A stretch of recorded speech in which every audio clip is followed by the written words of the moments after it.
Gil Martin here, and welcome everybody to this episode of the Daily Packers Post. We're here every day, Monday through Friday, bringing you in-depth coverage of your Green Bay Packers. Don't forget to hit like and hit the subscribe button so you never miss an episode. You know, we are about a month away now from the 2025 NFL Draft, and I just wanted to go over some things to expect from the Packers. And this is more of what kind of tendencies the Packers have in the draft, some things we can expect from GM Brian Gutekunst. The Packers only 8 picks this year, which is less than what they've had in recent drafts. 3 of those picks are in the top 100. And obviously, the fact that the Packers are hosting the draft this year for the first time in franchise history is also part of this equation. So the first thing that we know from Brian Gutekunst's tenure as Packers GM is that RAS, or relative athletic score, is very important for the Packers. It measures the athletic ability of a given player against all the other players in the NFL at that position. It includes height, weight, 40-yard dash time, agility drills like the 3-cone, and some different factors depending on the position. And, the Packers under Gutekunst have valued those elite athletic traits, especially on the first and second day of the draft, believing that, those traits are rare. If you can get a guy like that and coach him up, the Packers feel like they can develop into elite players. And some examples with mixed results. You had Rashawn Gary, an elite athlete who wasn't as productive maybe in college. Christian Watson, who was very productive, very athletic, and at a small school. And Lucas Van Ness, who was also extremely athletic but not very productive. Gary and Watson developed into starters, although injuries limited Watson's development, and he's going to miss a lot of time this year. Van Ness still developing at this point, but Gutekunst and the Packers, especially in the first 3 rounds, look for relative athletic scores of 9.0 or above, which puts the player in the 90th percentile of players at their position. The other thing that Goody tends to do is he tends to select multiple players at big positions of need.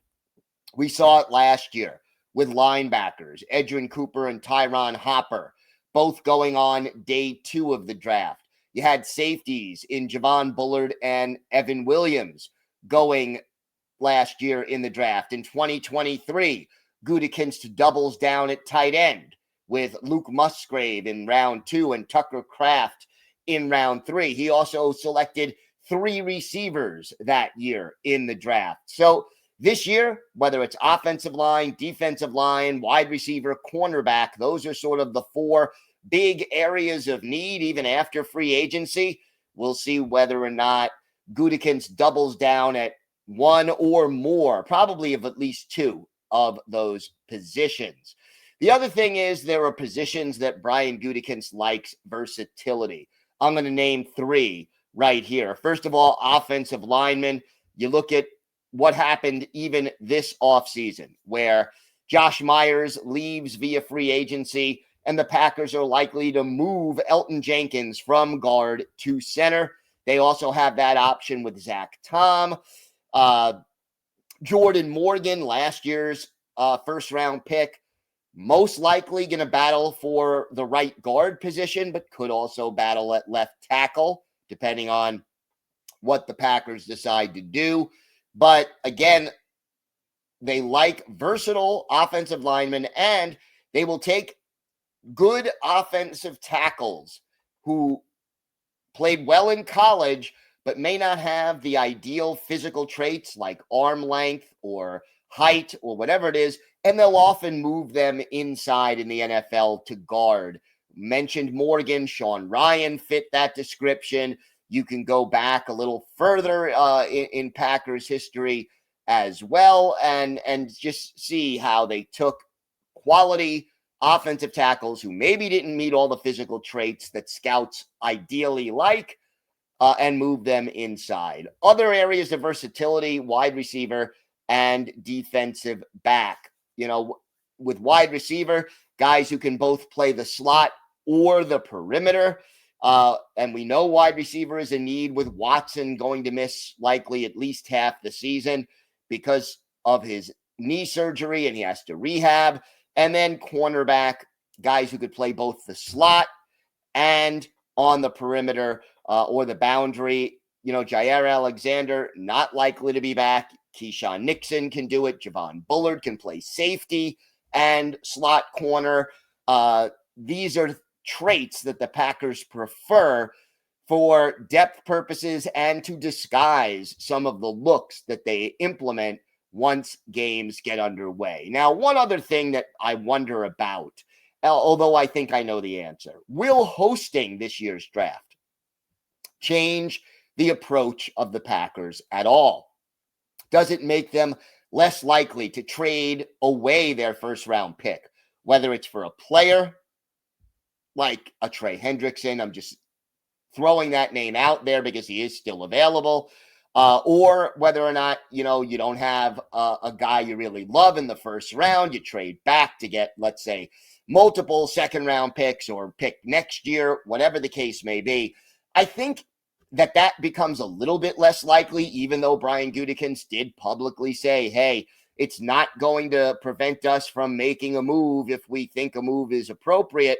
No, I agree. It won't stop him, but it may change the presentation a little.